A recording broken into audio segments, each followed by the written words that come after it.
Hvor er det godt. Hold da kæft, hvor er det godt, vi har de der modder. Har I det godt? Er I tørre? Det vigtigste. Er I tørre? Ja. På den gode måde. Ja. Prøv at mit navn er Abdel Aziz Mahmoud. Jeg er blevet hyret til at sådan, sørge for, at I har det godt i virkeligheden. Har I det godt? Mangler I noget? Er nogen, der mangler noget? Nej, jeg er ligeglad. Jeg kommer ikke til at hente noget til dig. Bare noget, man siger. Hvad hedder det? Jeg skal også sørge for at binde tingene sammen og lige fortælle, hvad der kommer til at foregå her på scenen.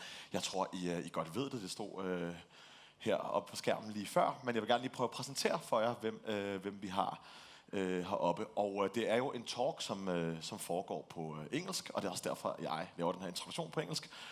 Robert Sapolsky is a renowned biology and professor of neurology and biology at Stanford University. His book Behave is speaking about this subject that we're gonna talk about here. He tries to understand and explain why we humans act as we do. He'll be talking to author and journalist Lone Frank. She's renowned for her science journalism, and she's written quite a few books. Many of them has been translated and had great international success. And her latest book, Lystens Pioner, as well. So we'll be starting this talk off with a short film. But first, please welcome both of them, Robert Sapolsky and Lone Frank.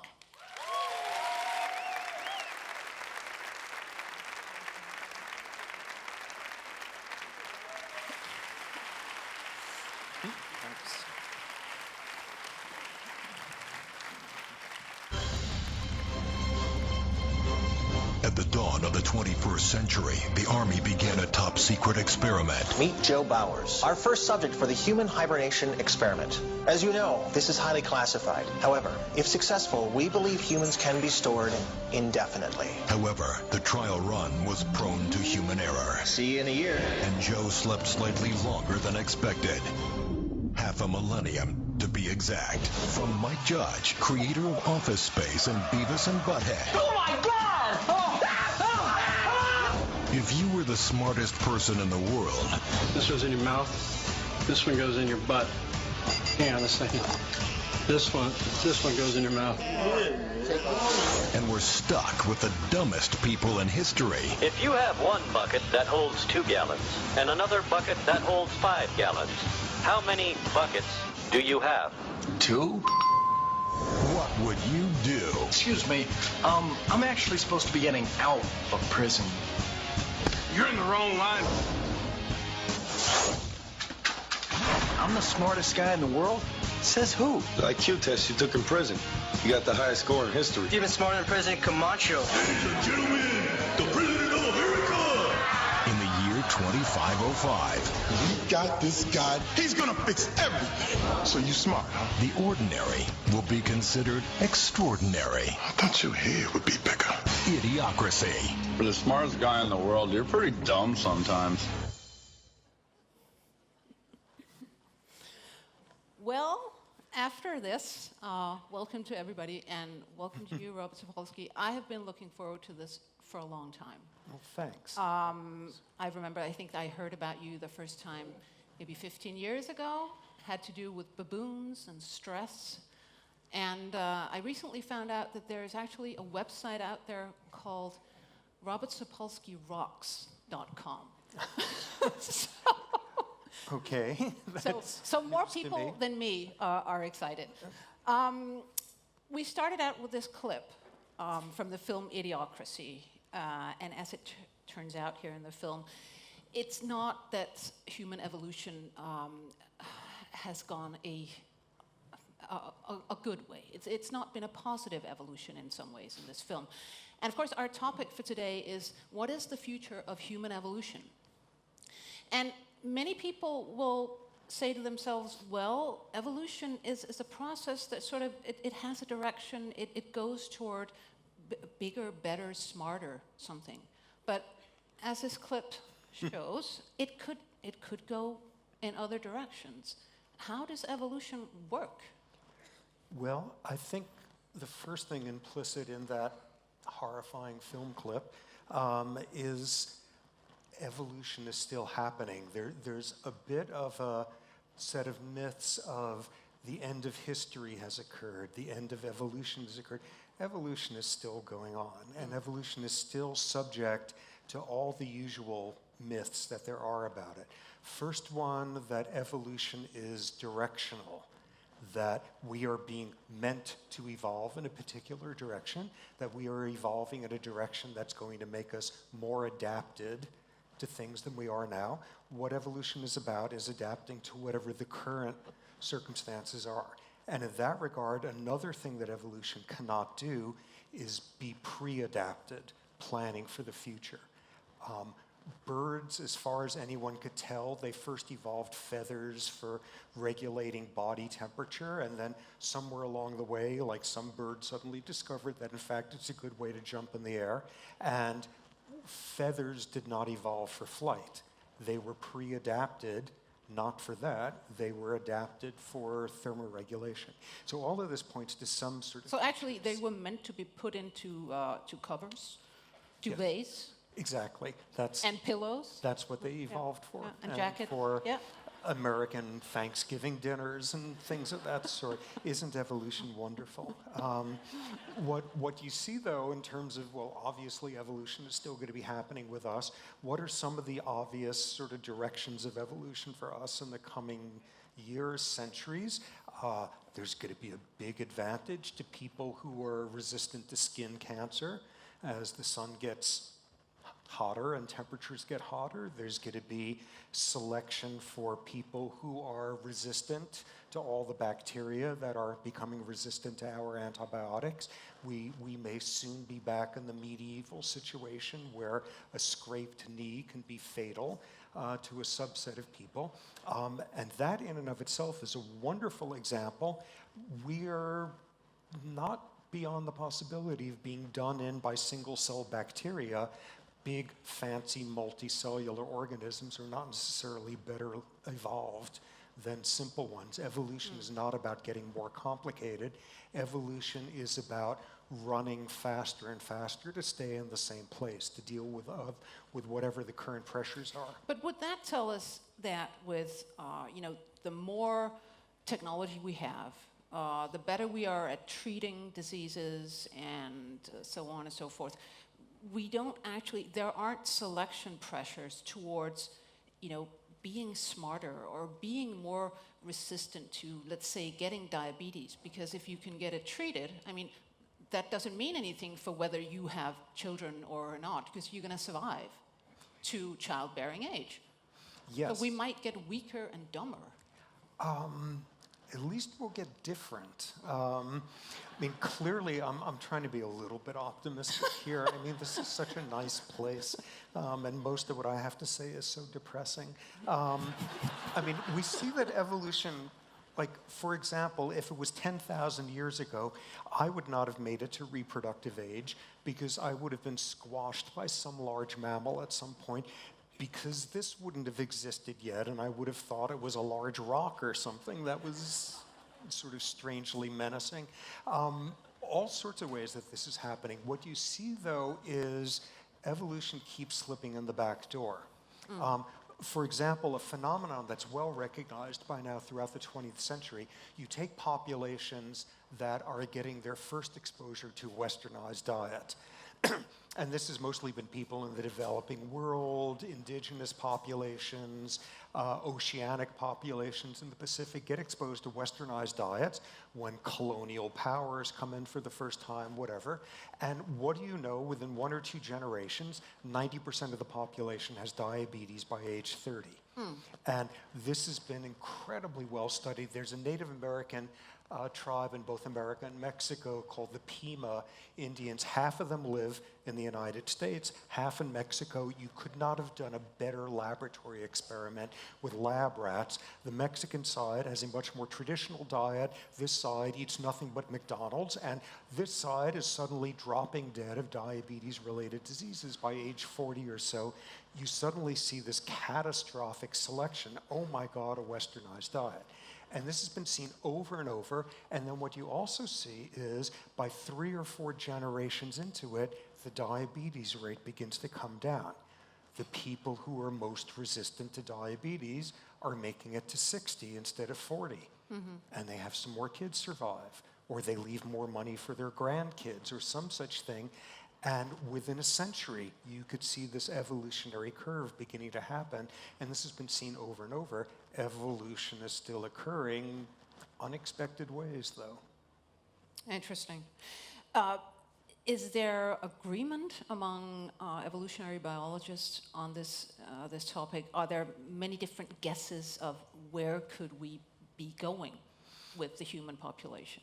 Yeah, I guess it's mostly a function of whether people are optimists or pessimists or not in terms of what models and what assumptions they make.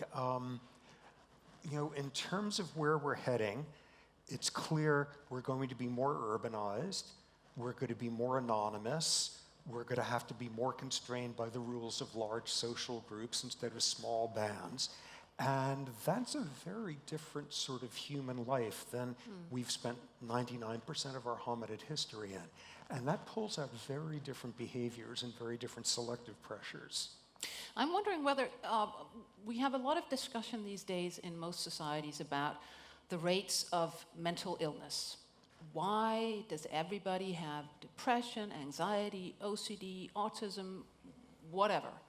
And I would imagine that maybe some of it has to do with population density and living in very large social groups, not like our ancestral populations, with smaller groups, but very large societies where you meet and interact with strangers all the time.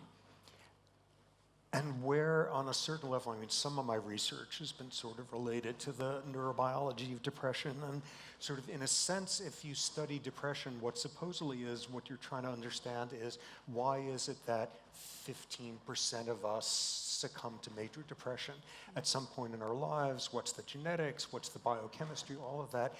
In a much more fundamental way, the much more important question is to understand how it is that 85% of us don't get depressed.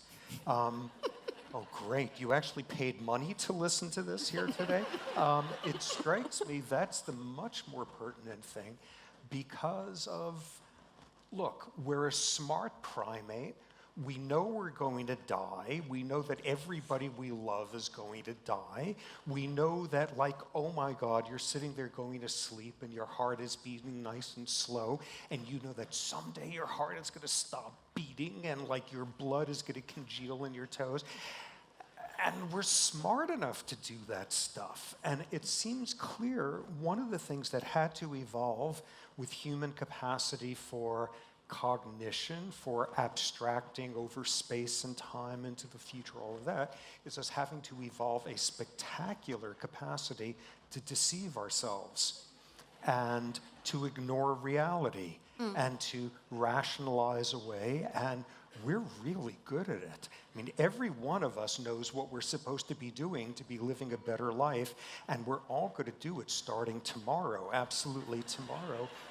We're very good at doing that. We do all sorts of cognitively distortive things to make scary things go away. And I think on a certain level, that is what allows us as a species to have evolved with the knowledge that we have of what comes. The downside, nonetheless, is astronomically high rates of types of mental illness. Yeah. So it's basically, it's the price we pay for the brains that we have and the cognition that we have. Yep, absolutely. And in that regard, I've heard depression very aptly defined as it's a disease of a failure of rationalization. No. It's the opposite. You look at reality far too frankly in the face. It's called depressive realism. Yes. It's what I have, basically. But, way to go.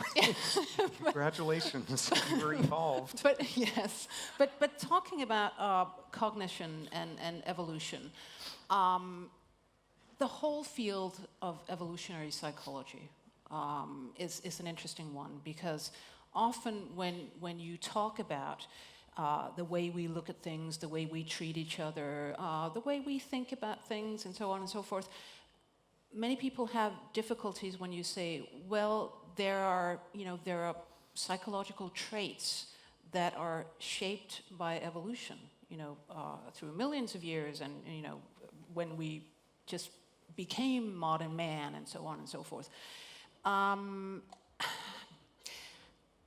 much could we say is sort of, I mean, I don't like the discussion where you say either, oh, we have these Stone Age brains, so we're not really equipped to deal with modern media or whatever it is. Obviously, we are. I mean, these Stone Age brains are working quite well in all sorts of circumstances. But how shaped are we in our cognition and our emotional life by evolution? Give us some good examples. Enormously, and in some ways, sort of flipping your idea, I think one of our biggest problems is that we still have Stone Age bodies amid minds that are not more Stone Age. And sort of the best way to appreciate that is to consider stress and stress-related disease. And when you look at westernized populations, most of us are going to die of a disease that is worsened by stress. We're not going to die of the plague or locusts eating our crops. They're stress-related diseases.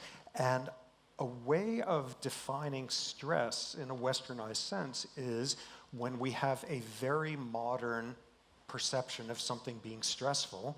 In other words, something that is psychologically stressful, that is psychosocially stressful, or defined in another way, a way in which if you sit down a hippo and try to describe to that hippo what it is you're upset about, it would have no idea what you're talking about. And the critical thing is, when we get upset for those reasons, we do the exact same thing with our bodies as would a zebra running away from a lion or a lion running after a zebra. And we just do it with thoughts, with emotions, with memories, and that makes no sense to any other animal on Earth. The body's stress response is mobilized to deal with a physical crisis right now. And instead you're sitting and you're watching a movie and you're feeling terrible about some fictional character and your blood pressure increases. This makes no sense evolutionarily. We have, if anything, very modern psyches and very ancient mammalian bodies going along with it.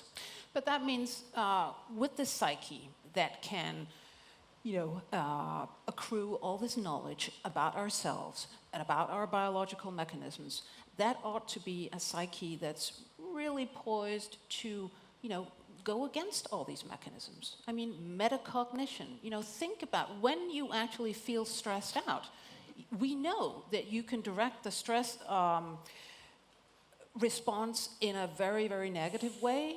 That is sort of the shutdown kind of, oh, I'm just going to sit here. I'm never going to handle this. It's awful. Or you can go the sort of more positive way as, oh, this is a challenge. I'm going to do this. And that appears to be, there is a difference. And if you tell people, stress is not that bad for you. If you direct the stress response in a certain way instead of a different way, it's actually going to help you cope. If you prime people with that message, show them a little video, you can see that they actually handle stress much better. And I think your whole book, Behave, which is, this where you unfold, behaviors all the way back to millions of years ago, and evolution and culture and neurobiology and endocrinology and so on and so forth. If we have all this knowledge about what our inner processes are and what they lead to, I suppose we can change things. We can sometimes act in a different way. We can think in a different way. Sometimes. There is a whole world of stress resilience. People in the stress business love the word resilience these days, built around you take some vast number of people come out of a concentration camp or come out of some terrible poverty-stricken violent neighborhood, and most of them are messes, and 1 out of 1,000 or 1 out of 100 come out just fine. Come out straight. Oh my God, what is it about them? Everyone is interested in stress resilience these days. And what is clear in most of the cases is if it's the right amount of stress, it's wonderful. I mean, stress is not, the purpose of studying stress is not to get rid of stress from our lives. We We like stress when it's the right kind. We pay good money for it. I spent yesterday screaming my head off on some scary ride in Tivoli Garden, and we paid money to do this. And like, this is stressful. And it's not that we hate stress, we like the right kind. And when it's the right kind, we call it stimulation. And whether you are a child developmental psychologist or do geriatrics or everything in between, the goal is not to get rid of stress. When it's the right kind, it's stimulation. What's the right kind? It's not too severe, it doesn't last for too long, and the overall setting feels safe. And what is that? That's what play is.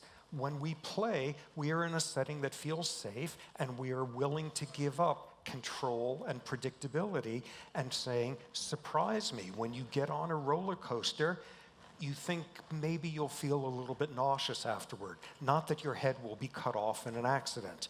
When you get on a roller coaster, it's for 3 minutes, not for 3 weeks. It's moderately stressful, it's not for too long, and you know overall it's safe. The people in Tivoli Gardens are probably not going to lead you off to some sort of camp afterward and not let you out. Probably not. They seemed mostly benign. One person yelled at us about something, but other than that, and in those settings, it's what we love stress when it's the right amount. And we grow from that sort of stress. But the whole notion of what doesn't kill you makes you stronger, growing from stress, all of that, for the most part, that's the luxury of those of us who are privileged. That's the luxury of us who are stressors because we're neurotic and middle class and can afford to be worried about stuff that not only would make no sense to a zebra, but would make no sense to a refugee or a homeless person or things like that. For people like that, there's no such thing as growing from adversity, from the right amount of stress. All it does is push you down. Stress is an amazing way of separating the lucky from the unlucky, making it even more exaggerated. Yeah, but that tells me that what we should be saying to that, well-fed, well-educated, neurotic middle class is, whenever you feel stressed about something that has to do with your ambitions, your whatever it is, sit back and think a hippo would find you ridiculous. Yes, And get as over it. would a very poor person. Yes, that too. Yeah. Yeah. But let's get into, we are supposed to talk about the future of human evolution. It's difficult to say exactly where genetic evolution is going, but in the shorter term, what's more interesting is can we evolve morally, I suppose? Can we evolve cognitively? Not because our brains become different because of genetics, but because when we know more about them, can we start thinking differently? Can we start behaving differently in society in general? And what is your take on that? Well, let's see. This is where I get really depressing. Overall, and if you study enough history and go to enough castles on enough delightful Danish islands and all of that, one of the things that comes through is it sucked to be a human 500 years ago. Mm-hmm. It was awful. And people like Harvard's Steven Pinker, very influential book, The Better Angels of Our Nature, has documented the extent to which this is a much, much more humane planet than 500 years ago. And this has been the case throughout. 200 years ago, slavery was widespread. Child labor, the notion of animal humane laws was ludicrous. And today, every country on earth has banned slavery. There are still millions of slaves, and there's lip service to it. Nonetheless, it's better than 500 years ago. Burning of widows, there's less of it. Literacy has gotten better. By a rough majority, most people on this planet choose their governments. They choose the mediocre and the wealthy and the bullies and all of that, but nonetheless, there's lots of grounds for optimism. And where that optimism has come from is extending empathy in directions that never used to be the case. So basically, the moral circle is expanding. Exactly. Yeah. And it's very easy to be cynical about that, but nonetheless, the last century saw us inventing international laws that there's certain ways you can't kill people. It invented international laws for how you could send food aid to people on the other side of the planet who have suffered from an earthquake. There are laws for how you can adopt an orphan from the other side. All of these are totally brand new. And the trouble is, whatever is the most painful, outrageous, awful thing being done to a human on Earth at any given point hurts as much as the most outrageous thing 500 years ago would have. So it still hurts as much, and it still feels like it is as awful and heartless of a world, but nonetheless it is within a backdrop of things are getting better. We are extending empathy in directions nobody ever used to think about before. And some of that is driven by biology. But then you're sort of extrapolating and saying that that might just be, getting better and better, more and more empathetic. Aren't we seeing, for example, in the rise of nationalism, in the rise of certain kinds of conflicts and terrorism, where you would say, wow, that's really not going in the right direction. How do you see that? Is that just a blip on the curve on the way to a much better world? Or could we, as with evolution, be on a downturn? Well, it really does depend on your perspective. If you sit there and you read a book that's considering the last 500 years, the word blip does come to mind. If you sit there and you read the news, it's horrifying. And I think what we're seeing now, this rise of nationalism, is part of the shakeout. People always talk about globalization. We're also dealing with this revolutionary transition that most people will have areas of skill that are going to be totally obsolete because of artificial intelligence, things of that sort. And we're seeing the crisis of what's it going to do to us when most of us are irrelevant. And I think one of the things we've seen is that when people are feeling irrelevant culturally, they tend to vote in governments that say, we are the best, and they are the causes of our problems, and let's do something about it. And I think this is a lot of where the nationalism is coming from. So long as we're talking about this, let me take this moment. I would like to apologize for everything the president of my country has ever said or done or thought, or it's horrible.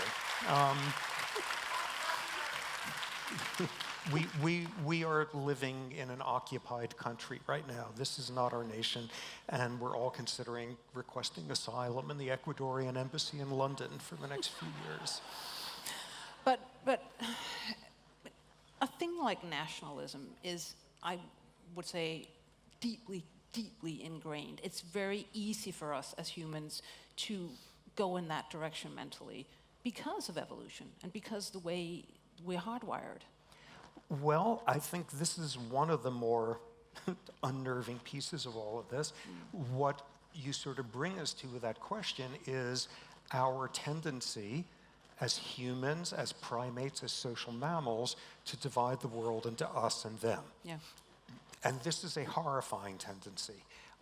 If there are few things in us that are hardwired in a sense of being inevitable, I think one of the inevitabilities is us tending to divide the world into in-groups and out-groups, and to us to think the in-groups are a whole lot nicer and come up with better folk music and are nicer to their children and any other version of this nonsense you would want to have. It is a very, very deep fracture line in our brains. And the evidence for that comes in lots of ways. Virtually every other primate species does us, theming in similar sorts of ways. Put somebody in a brain scanner and flash up pictures for a 1/10 of a second, flashing up familiar faces, in-group members, and then in there flash up the face of an out-group member, and in under 1/10 of a second, 70 to 80 milliseconds, there's activation of the part of the brain called the amygdala, which is about fear and aggression. There's activation of a part of the brain having to do with disgust. that in most other mammals tells you you've eaten a disgusting piece of food. In us, it also tells you this is someone who makes me feel disgusted. There's less activation in a part of the cortex that differentiates faces from each other. They don't even count as looking as much as having faces as we do. It is incredibly automatic. It is there in children by the time they're 8, 9 months, year of age. It is universal. It is implicit. It is incredibly hard to combat. Various hormones work to make it even more extreme.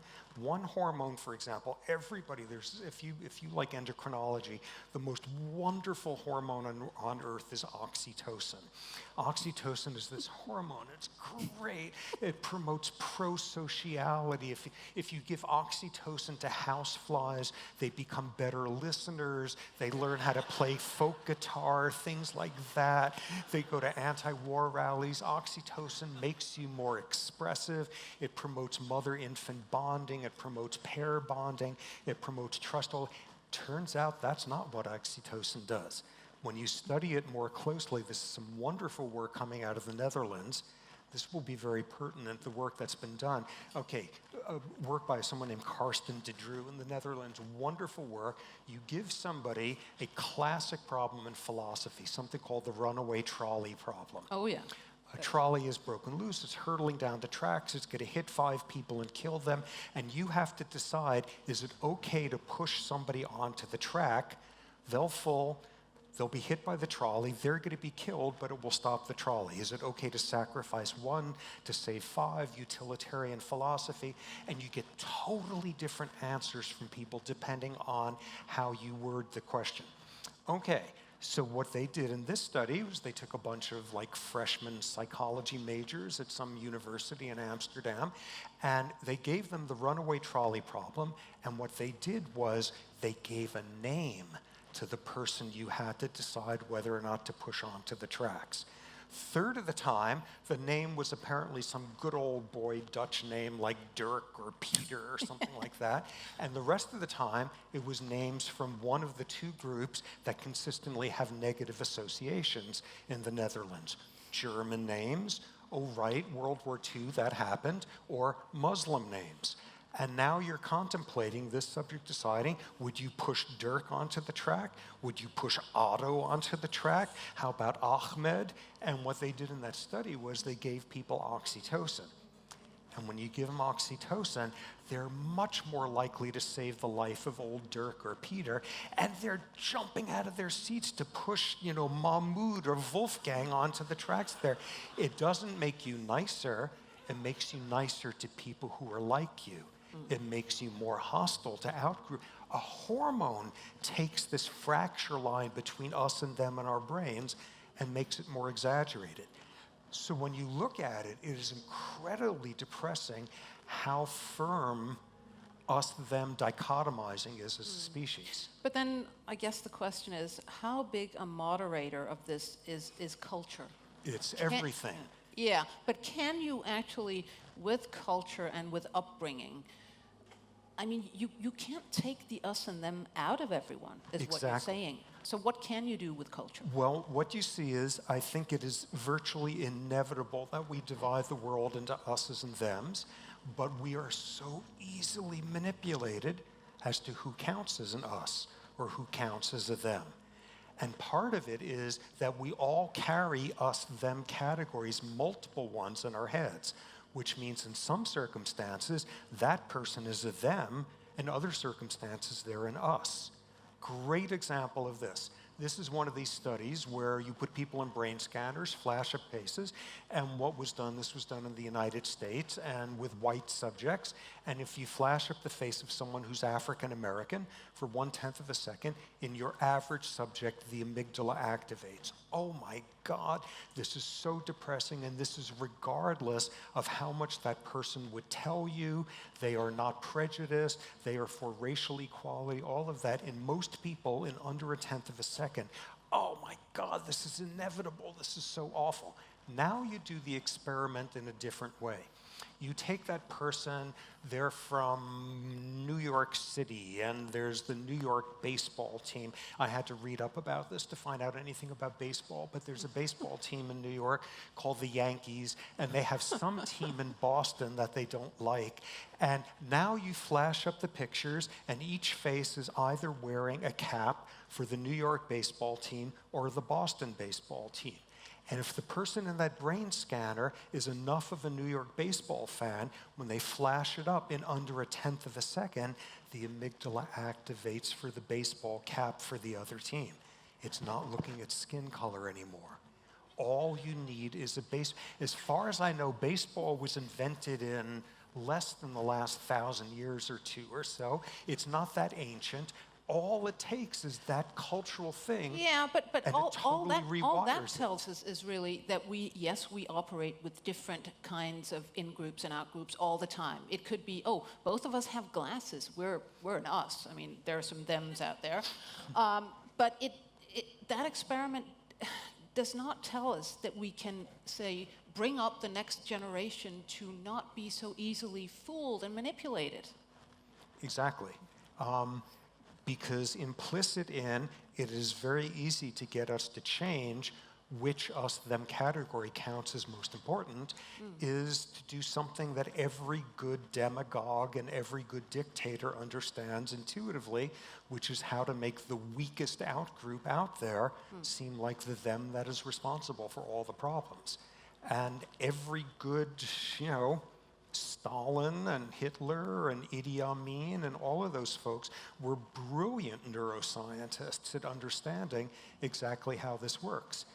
What it means is with some awareness of this, we can hopefully get benign us-them categories. Okay, all of us dislike people from the House of Slytherin or something like that, and we all like people who are like Harry's house, and that, okay, maybe that's the us-them category we have to have in our heads, but the fact that we are more easily manipulated, if you are a hamster, if you are a rodent, you know who a them is.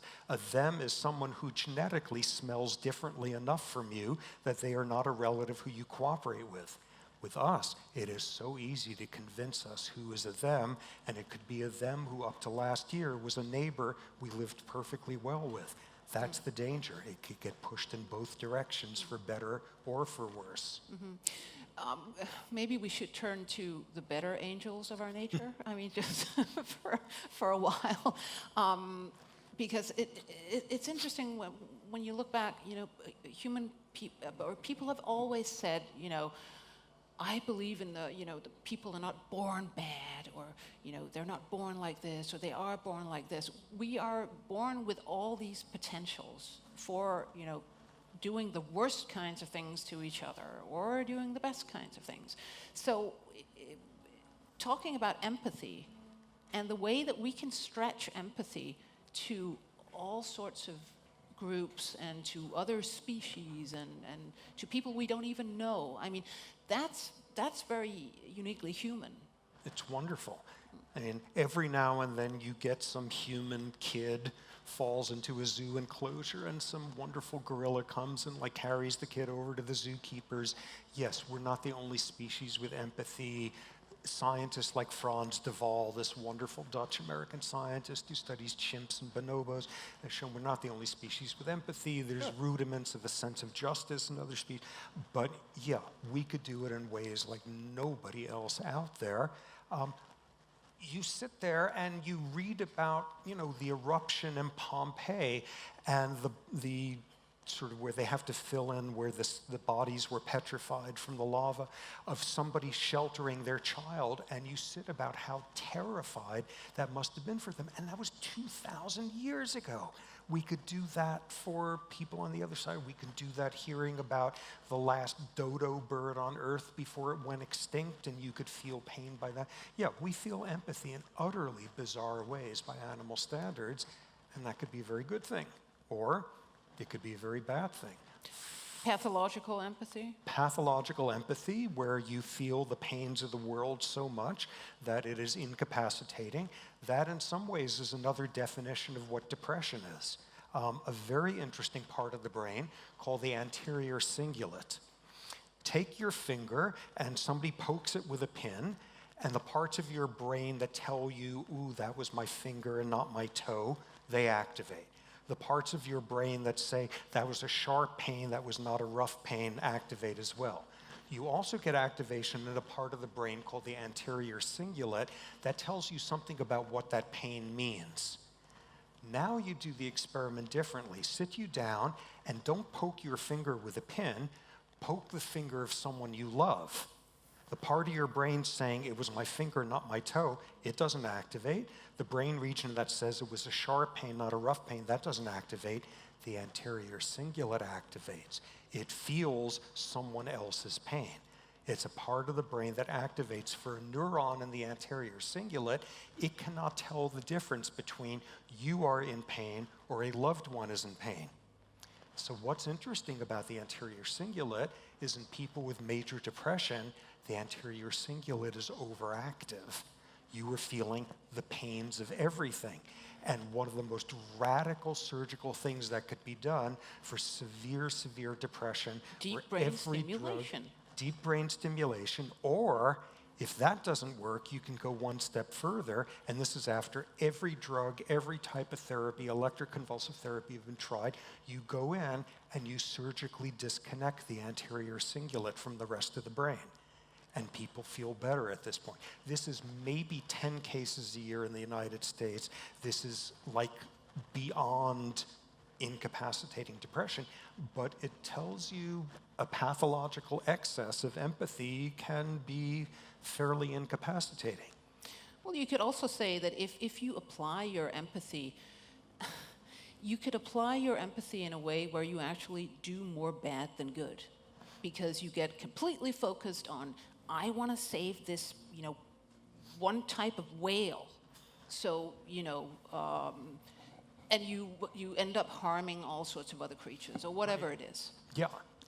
It becomes very specialized, very parochial. We are very good at feeling empathy for someone who is near us locally, who looks like us, who has experienced the pain that we've experienced. And it takes a lot of work to feel empathy for the other types. One example of this, in the United States, there's this endless problem of white cops shooting African American men who are unarmed, and where the cop afterward will swear he was holding a gun, he was holding his cell phone, and where this is like a regular problem. And I know someone who went in and did some empathy training with a police force, and empathy for trying to understand where the hostility, and the result was these police felt more empathy afterward. They felt more empathy for fellow police officers who were accused of shooting somebody who was unarmed. Oh, okay, how much did they pay that guy for that training? Yeah, it could bounce in certain directions. Another feature of that is this interesting divide between empathy, feeling somebody else's pain, and compassion, actually acting on it. And it turns out feeling a lot of empathy has absolutely zero predictability as to whether you are going to be the one who actually goes and does something about it. Are you the one who's going to run into the burning building to save the child? Are you the one? And it turns out there's a huge disconnect between the two. So it's not actually the emotion that does it. It's the cognition. It's the cognition and it's the automaticity. Because what you see, two fascinating findings. When you study the people who, 50 people were standing there screaming, oh my God, the poor child fell into the river, and this is the person who jumped in, this is the person who ran into the building. A tremendous number of studies of that. This is the person who got the person out of Denmark to Sweden before the Nazis came in and put their life at risk. All these versions of that. There's been a lot of studies of these. These are not people who are more religious, have more of a history of compassionate acts, this or that. You interview those people afterward and you say, what were you thinking when you ran into that burning building? Nothing. Nothing. Wasn't thinking. They always have, before I knew what I was doing, I had run into the building. It's not a cognition, it's making it as automatic as a reflex. And wonderful work that's been done, a neurobiologist at Harvard named Josh Green, who's done these studies, people in brain scanners, when they have opportunities to cheat during a test, and there's various opportunities, and they don't know that you know that they're cheating, and you can see what's happening in the brain when they either cheat or choose not to cheat. And what you see with the people who cheat, even once, but at any of these opportunities, it's a very clever design where people are told, oh, the computer just screwed up, so you'll have to tell me afterward if you guessed the right answer. Oh, here's my chance to lie. And you could then tell statistically if suddenly somebody starts doing much better than 50%, aha, they're cheating. You can detect that. So you look at the people who cheated even once or cheated every single time, what's going on in their brain? Their frontal cortex activates like crazy. Your frontal cortex, it's about resisting temptation and impulse control and emotional regulation. And they're struggling. Should I do it? Should I not do it? I did it. I got away with it. What an idiot I am that I didn't do it last time. They're just going. And then you look at the people who never cheated even once. And literally in the paper, this journal Nature, which is the most prestigious journal on earth, they published it in, they even used these words in the title, is it a function of grace or will? Is it a function of willpower? You never ever cheated because you've got the strongest frontal cortex on earth, and your frontal neurons wrestled Satan down before he could convince you to do anything awful? Or was it a state of grace? Grace where it wasn't a temptation. And what he saw was the people who never ever cheated, their frontal cortex was in a coma the entire time. It's not that you understand, what if everyone did this and the social contract would fall apart, and reciprocity, and what if the lawlessness and unforeseen implications and rippling all of that, and utilitarian versus deontology. Just say, no, you don't do that. I didn't even think about it. Then the question becomes, how do you end up a person like that? How much of that is genetic? How much of that is your upbringing? What is the difference between these people? It's heavily upbringing. What the studies show is if you were brought up in a setting where doing the right thing becomes the automatic thing, where it is simply a moral imperative, we do that. But that's interesting, because if you go to the Bible Belt in the US, you will be brought up to do the right thing. But I wouldn't probably call what they call the right thing. Yes, of course. It's value-laden as to what counts the right thing. And, you know, those guys who flew those planes into the World Trade Center in New York, those last 10 seconds must have been pretty damn scary. And it is not something appalling to say that they loved their children if they had children. You know, we all have different versions of what counts as the right thing and the hard thing to do, and it's very culture specific, but within any given culture, you see we don't think our ways towards doing the most amazing, wonderful things. We have it have become automatic, implicit, and that's a lot harder. That's a lot harder to bring about. But I think what you're saying is also that if you want to get out of one kind of thinking or one kind of being automatic, what kind of just acting in this way or another way, you have to change your brain. You have to actually get another habit in there, and that takes a lot of cognition. I mean, getting out of a religious cult, or as yourself. I mean, you were brought up in a religious household, and I think in your teenage years, you became an atheist. That must have demanded a lot of cognition, a lot of thinking. Well, mostly it was to irritate my parents, but once I got past that point, it became very... Well, that's an automatic response, I know. Yes, exactly, and it worked wonderfully. What you wind up seeing is this issue of change begins to tap into this issue that moral philosophers have had to have this revolution about in recent years. In that what most of moral philosophy has been about for centuries has been, how do we make a moral decision? We think our way to our moral beliefs. And what has been challenged more and more by neurobiologists, by psychologists, by experimental philosophers and such is we don't think our way to our moral decisions. We feel our way towards them most of the time. And then we rationalize them and tell ourselves this was the right thing to Absolutely. And one way of showing that is when you emotionally manipulate somebody and they come up with a different moral decision. And then they explain afterward why that one makes tremendous amount of sense. Or brain imaging studies, you give somebody a runaway trolley problem, any sort of moral decision making, and you can tell from activity in the brain what decision the person is going to make.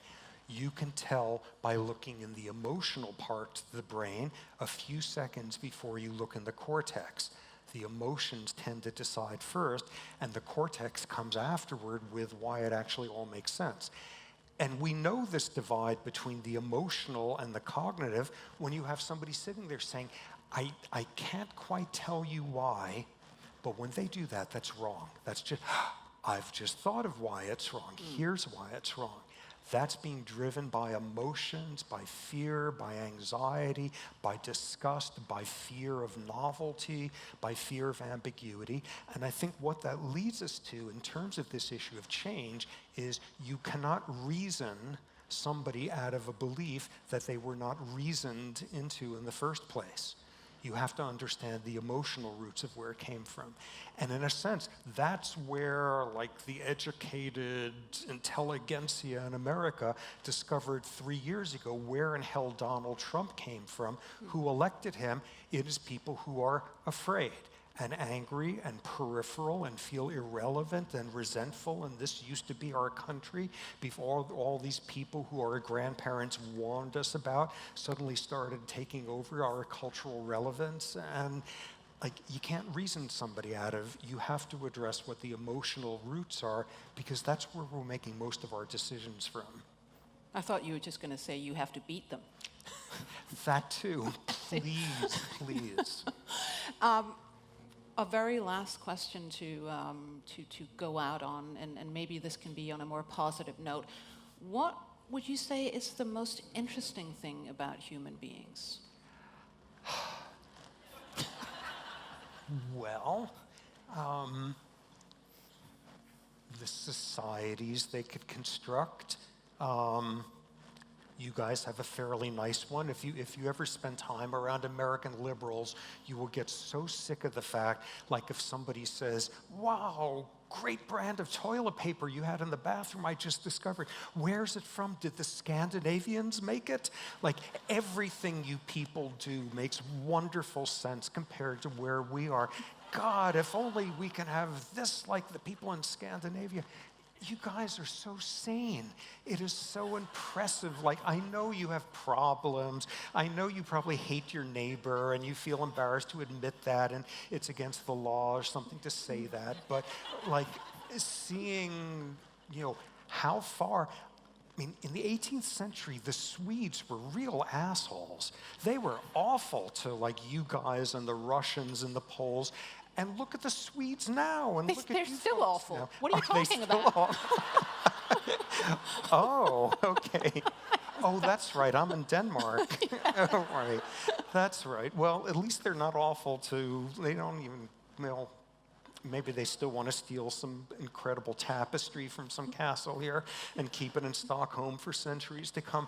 But, in terms of what's amazing is people can construct extraordinarily different things. I mean, you look at the things that move us, you look at the things that we view as our responsibilities to make sure that people have health care, everyone in a society does, that everyone can get an education, that people deserve housing, things like that. Yeah, that's kind of crazy radical ideas where I come from, but at least there's some places on Earth where that's done. And by primate standards, by the standards of us theming a mere 1,000 years ago or 200 years ago, it is astonishing what humans are capable of. In some of those settings, there's some grounds for optimism, so good for you guys.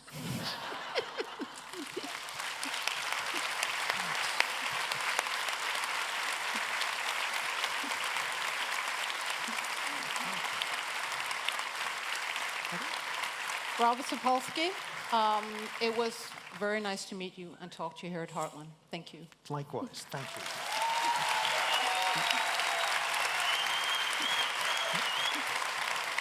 Robert Sapolsky, Lone Frank. Great job, guys. Great job. Thanks. Rigtig godt gået. Vi elsker amerikanere, der roser danskere, er det ikke rigtigt? Det er dagens sidste talk her fra scenen. Vi starter allerede kl. 10.30 i morgen med Andreas Mogensen og fremtiden i rummet. 10.30, hvis man gerne vil kigge lidt ind i fremtiden derude i cyberspace. Vi ses. Ha' en rigtig god eftermiddag alle sammen.